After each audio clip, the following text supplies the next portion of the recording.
Good afternoon.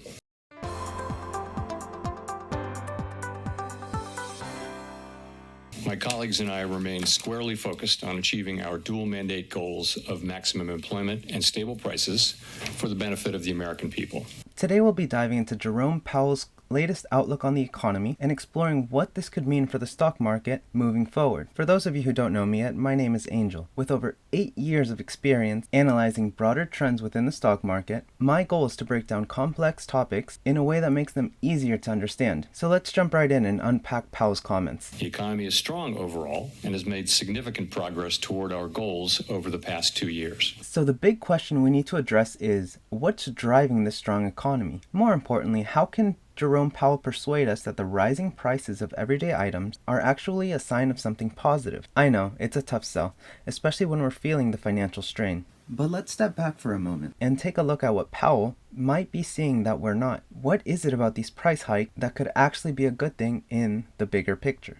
Labor market conditions are solid, and inflation has moved closer to our 2% longer run goal, though it remains somewhat elevated. While Powell insists that the labor market is strong, this claim could raise some doubts. After all, we've all seen more and more stories circulating on social media about people struggling to find work. Perhaps you or someone you know is facing this problem as well. Moreover, with companies increasingly turning to artificial intelligence to handle tasks that were once done by humans, it's worth asking, does this signal a true recovery in the job market? While Powell does acknowledge that inflation is still high, his transparency on the issue provides a sense of honesty. However, the big question still lingers. How do all these moving pieces fit together? In support of our goals, today the Federal Open Market Committee decided to... Now let's move to the critical decision that could impact not only you and me, but the entire world. How will Powell manage this delicate balance moving forward? leave our policy interest rate unchanged. While Powell continues to paint a picture of a bright economy, he's also signaling the need to apply the brakes on fiscal policy, especially when it comes to interest rates. But here's the big question.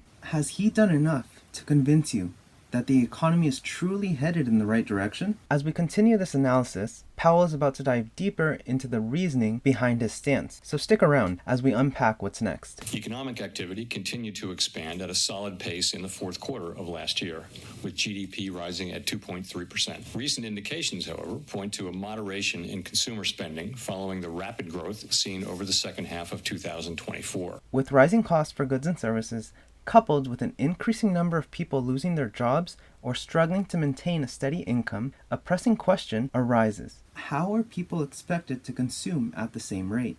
To gain more insight into this, Powell mentions what a part of the population had to say. Surveys of households and businesses point to heightened uncertainty about the economic outlook. You and I are part of the household and businesses affected by these changes, so it's important to ask, what do you think about the economic outlook? Do you feel optimistic about what the future of our economy holds? Or do you have concerns about where we're headed? It remains to be seen how these developments might affect future spending and investment. In our summary of economic projections, the median participant projects GDP to rise 1.7% this year, somewhat lower than projected in December, and to rise a bit below 2% over the next 2 years. One interesting trend that's worth highlighting is the flattening of average projection for real GDP. In economics, we often talk about how equilibrium tends to be reached in the long term. And this forecast suggests that after a period of excessive growth or excessive decline, the economy may be transitioning into a more balanced, sustainable path forward. But how do these trends fit into Powell's broader outlook? In the labor market, conditions remain solid. Payroll job gains averaged 200,000 per month over the past 3 months. The unemployment rate at 4.1% remains low and is held in a narrow range for the past year. The jobs to workers gap has held steady for several months. Wages are growing faster than inflation and at a more sustainable pace than earlier in the pandemic recovery. Overall, a wide set of indicators suggests that conditions in the labor market are broadly in balance. The labor market is not a source of significant inflationary pressures. The median projection for the unemployment rate in the SEP is 4.4% at the end of this year and 4.3% over the next 2 years. Powell points out that both the 4.1% unemployment rate and the gap between available jobs and workers have remained steady. While some may disagree with this perspective, the flattening and stabilization of these trends give us a clearer picture of the consistent results produced by the current monetary policy. Now let's take a look at the next graph that Powell presented, which highlights these long-term trends. Inflation has eased significantly over the past 2 years, but remains somewhat elevated relative to our 2% longer-run goal. Estimates based on the Consumer Price Index and other data indicate that total PCE prices rose 2.5% over the 12 months ending in February, and that excluding the volatile food and energy categories, core PCE prices rose 2.8%. Near-term measures of inflation expectations have recently moved up. Let's explore what could be one of the most pivotal moments in this conversation. How does the general public really feel about the times that we're living in?